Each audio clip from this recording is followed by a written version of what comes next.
안녕하세요. 한국경제신문 홍선표 기자입니다.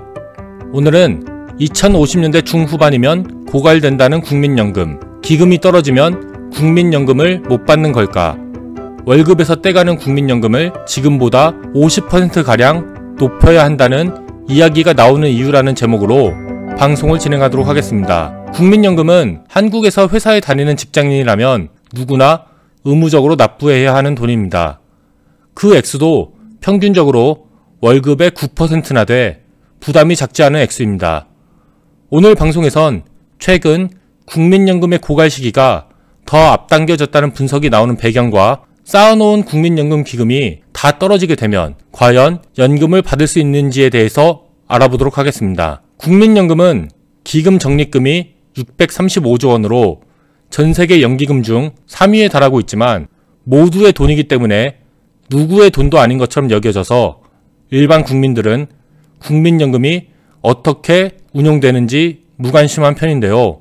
오늘은 국민 대부분의 노후 생활에 중요한 영향을 미치는 국민연금이 처한 상황에 대해서 한번 짚어보도록 하겠습니다. 지난 2018년 7월 23일 한국경제신문은 국민연금의 고갈 시기가 당초 2060년에서 2050년대 중후반으로 3-4년 더 빨라졌다는 내용의 기사를 보도했습니다. 국민연금을 담당하는 주무부처인 보건복지부가 국민연금 고갈 시기를 2050년대 중후반으로 예측하고 있다는 내용이었습니다. 여기서 국민연금이 어떤 제도이고 왜 도입됐는지에 대해서 간단히 살펴보겠습니다. 국민연금 제도는 일종의 보험이라고 생각하시면 이해하시기가 편합니다. 다른 보험과 마찬가지로 보험 가입자들에게 돈을 걷었다가 돈이 필요한 가입자들에게 내주는 것입니다. 다만 가입 대상자가 사실상 전 국민인데다 강제적으로 월급에서 돈을 떼간다는 게 다를 뿐입니다. 국민연금 제도는 1988년 도입됐습니다. 회사에서 일하는 직장인들과 이들을 고용하는 기업들로부터 일정 금액의 보험료를 받아서 적립한 뒤 나이가 들어 직장에서 은퇴한 고령자 등에게 연금으로 지급하는 제도입니다. 소득이 없거나 큰 폭으로 줄어든 고령자들이 노후에도 안정적으로 생활할 수 있도록 돕는 게 국민연금이 도입된 목적입니다. 1988년 시작된 국민연금은 도입된 지 30년 만에 세계 3위 규모의 연기금으로 성장했습니다. 국민연금 기금에 쌓여있는 돈은 2018년 7월 기준 635조 원입니다. 2018년 정부 예산인 429조 원보다도 훨씬 많은 규모입니다. 대부분의 직장인이 매달 월급의 약 10%가량을 꼬박꼬박 국민연금에 내고 있는 건 국민연금 가입이 의무이기 때문입니다. 정부에서는 2003년부터 70년 후의 국민연금 운용 상황을 미리 점검하는 자리를 마련하고 있습니다.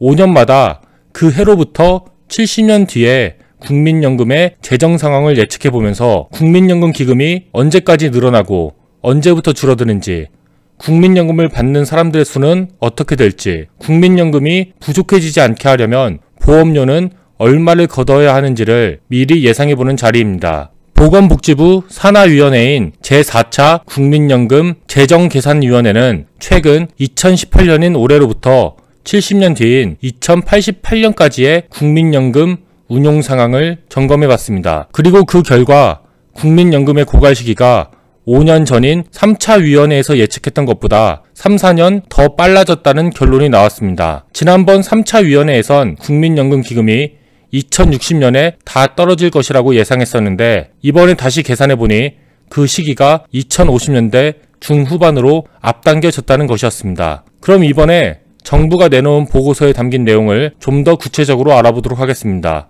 4차 국민연금 재정축의 결과에는 국민연금 기금이 고갈되는 시기를 2056년에서 2057년 사이로 예측하고 있습니다. 5년 전에 예측했던 것보다 3-4년 고갈 시기가 앞당겨진 것입니다. 2040년대 초반에 2,500조 원대를 찍은 국민연금 기금이 그 이후부터는 들어오는 돈보다 나가는 돈이 훨씬 많아지면서 급격하게 줄어든다는 분석입니다. 국민연금 기금이 다 떨어지는 시기가 앞당겨진 이유는 애초에 예상했던 것보다 출산율은 더 떨어진 반면 기대 수명은 더 늘어났기 때문입니다. 일을 해서 돈을 벌고 국민연금을 내야 할 사람들은 줄어든 반면에 국민연금을 받을 사람들은 더 늘어난 거니까 기금이 떨어지는 시기도 앞당겨질 수밖에 없는 것입니다. 한국 경제의 성장률이 떨어지고 있는 것도 국민연금 고갈 시기를 앞당기는 요인입니다. 경제가 성장해서 사람들이 돈을 많이 벌어야 월급에서 일정 비율을 떼가는 국민연금도 더 많이 낼 수 있으니까요. 매달마다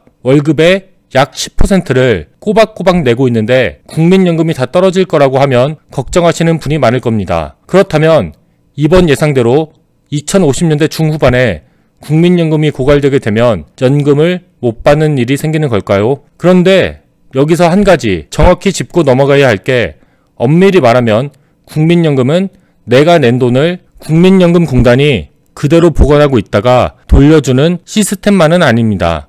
정확하게 말하면 현재 가입자들이 내고 있는 돈의 상당 부분은 오늘날 국민연금을 지급받고 있는 수급자들에게 주는 돈으로 쓰입니다. 현재 돈을 내고 있는 가입자들이 나이가 들어서 받게 되는 국민연금에는 그때 당시에 국민연금을 납부하게 될 미래의 가입자들이 내는 돈도 상당 금액 들어가게 됩니다. 한마디로 말하면 가입자들한테 미리 거둔 돈으로 현재의 수급자들한테 연금을 지불하고, 지금 돈을 내고 있는 가입자들의 연금은 미래의 가입자들이 내는 돈으로 마련하는 구조입니다. 정부에서는 국민연금 기금이 고갈되더라도 연금 지급이 멈추지는 않는다고 설명합니다. 지금처럼 쌓아둔 보험료에서 연금을 꺼내서 지급하는 적립 방식 대신 연금 지급에 필요한 돈을 그때그때마다 가입자들에게 걷어서 마련하는 부과 방식으로 연금을 줄 수 있기 때문입니다. 좀 더 알기 쉽게 설명드리면, 쌓아둔 돈이 없어지더라도 가입자들에게 필요한 만큼 바로바로 돈을 걷어서 수급자들에게 줄 수 있다는 이야기입니다. 자, 그렇다면 2056년이나 2057년이 돼서 국민연금이 다 떨어지더라도 연금은 받을 수 있는 거니까, 모든 문제가 해결된 거니까 걱정할 게 없는 걸까요? 정말로 문제가 다 해결된 걸까요? 글쎄요.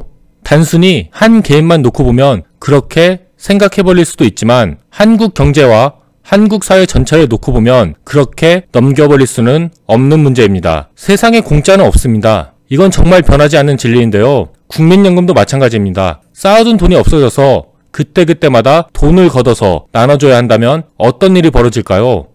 가뜩이나 인구는 줄어들어서 돈 낼 사람은 없는데 평균 수명은 늘어나서 돈을 받아가는 사람만 늘어났는데 말입니다. 그렇게 되면 그 당시에 돈을 내야 하는 사람들, 지금은 태어나지 않은 미래 세대들에게 엄청난 부담을 주게 될 수밖에 없는 것입니다. 지금 살고 있는 세대의 아들, 딸이나 손자, 손녀의 지갑을 털어서 지금 살고 있는 사람들에게 돈을 주는 셈입니다. 재정개선위원회의 분석을 보면 기금이 다 떨어져서 부가 방식으로 연금을 마련해야 할 경우 가입자들한테 월 소득의 20%를 국민연금으로 걷어야 한다고 나와 있습니다. 300만원을 월급으로 받는 사람이라면 60만원을, 500만원을 월급으로 받는 사람이라면 100만원을 국민연금으로만 내야 한다는 것입니다. 월급의 20%를 국민연금으로만 내야 한다고 하면 과연 이를 받아들일 사람이 얼마나 있을까요? 그것도 나를 위해서가 아니라 나보다 앞선 세대에게 연금을 주기 위해서란 이유 때문이라면요. 부가 방식으로 국민연금을 마련한다는 건 결국 앞으로 태어날 미래 세대에게 매우 큰 경제적 부담을 지우는 것일 뿐 아니라 세대 간 정의에도 어긋나게 됩니다. 심각한 사회적 불만의 요인이 될 가능성도 매우 높습니다. 이런 상황에서 국민연금 기금에 고갈을 늦출 수 있는 현실적인 방법은 현재 돈을 내고 있는 가입자들한테서 돈을 더 많이 받는 방법밖에 없습니다. 한마디로 보험료를 올리는 겁니다. 국민연금 재정계산위원회에서는 이 같은 방안에 대해서도 계산을 내놨습니다. 위원회에 따르면 국민연금 기금 고갈을 30년가량 뒤로 늦추기 위해서는 국민연금 보험료율을 월급의 13%대로 높여야 합니다. 1998년 이후 20년간 9%에 머물고 있는 보험료율을 4%포인트가량 높여야 한다는 이야기입니다. 가입자들이 지금보다 보험료를 약 50% 더 내야 한다는 말입니다. 현재 한 달에 300만원을 버는 직장인은 매달 월급의 9%인 27만원을 국민연금으로 내고 있습니다. 물론 법에 따라서 이 중에서 절반, 국민연금 납부액의 절반은 회사에서 부담하고 있습니다. 그리고 보험료율이 13%가 되면 한 달에 39만원을 국민연금으로 내야 합니다. 회사가 부담하는 액수를 빼면 월급 300만원 직장인의 경우 자기 월급에서 떼서 더 내야 하는 국민연금만 1년에 72만원입니다. 순전히 자기가 더 부담해야 하는 추가 금액만 72만원이라는 말입니다. 세상 사람 누구한테 물어봐도 세금이 늘어나는 걸 좋아하는 사람은 없습니다. 강제적으로 내야 하기 때문에 사실상의 세금, 준조세로 불리는 국민연금도 마찬가지입니다. 그러다 보니까 국민연금 보험료를 높이려는 시도는 번번이 실패해왔습니다. 미래 세대의 부담이 되더라도 일단 자기 지갑에서 돈이 더 나가는 걸 싫어하는 건 어쩔 수 없는 사람들의 마음입니다. 1997년과 2003년, 2006년에 국민연금 보험료를 올리려는 시도가 있었지만 번번이 실패했던 것도 정부가 여론의 반발을 이기지 못했기 때문입니다. 정부에서는 공청회를 통해 국민연금 보험료를 인상하는 방안을 제시할 방침이지만 많은 전문가들이 이번에도 쉽지는 않을 것이라는 전망을 갖고 있습니다. 보험료를 올리지 않고도 국민연금 기금이 고갈되는 걸 늦출 수 있는 또 하나의 방법이 있습니다. 바로 국민연금의 운용수익률, 즉 투자 수익률을 올리는 방법입니다. 앞서 국민연금 기금의 규모가 635조 원으로 전 세계 연기금 중 3위에 달한다고 말씀드렸습니다. 국민연금은 이 돈을 그냥 쌓아만 두고 있는 것은 아닌데요. 전 세계 주식시장이나 채권시장, 부동산 시장 등에 투자해서 투자 수익을 올리고 있습니다. 국민연금이 투자를 잘해서 더 많은 투자 수익을 올릴수록 기금도 늘어나게 돼서 국민연금 기금이 떨어지는 시기도 늦춰지게 됩니다. 국민연금은 2017년 기준 국내 주식시장 시가총액의 6.95%에 달하는 131조 5천억 원어치의 국내 주식을 갖고 있을 정도로 주식시장의 큰손이기도 합니다. 하지만 최근엔 국민연금의 투자 수익률도 좋은 모습을 보이지 못하고 있습니다. 증권업계가 추산하는 2018년 상반기 국민연금의 기금 운용 수익률은 0.5%에 그쳤습니다. 2017년 상반기 수익률 5.72%에 10%에도 미치지 못하는 수준이라는 지적입니다. 연평균 기금 운용 수익률이 1%포인트만 떨어져도 국민연금 고갈 시기가 5년 이상 빨라질 수 있기 때문에 가볍게 넘길 문제는 아닙니다. 오늘은 2050년대 중후반이면 고갈된다는 국민연금, 기금이 떨어지면 국민연금을 못 받는 걸까? 월급에서 떼가는 국민연금을 지금보다 50%가량 높여야 한다는 이야기가 나오는 이유라는 제목으로 방송을 진행해봤습니다. 직장인이라면 누구나 매달 월급의 9%가량을 보험료로 내고 있는 데다 국민 대부분의 노후생활과 직결된 문제이기 때문에 한 편의 방송으로만 다루기에는 조금 부족한 부분이 있었는데요. 기회가 된다면 현재 1년 이상 컨트롤 타워가 없는 국민연금의 투자 전략 실태에 대해서도 살펴보도록 하겠습니다. 오늘도 들어주셔서 감사합니다. 청취자 여러분 모두 오늘도 좋은 하루 보내시길 바라면서 이만 마치도록 하겠습니다. 감사합니다.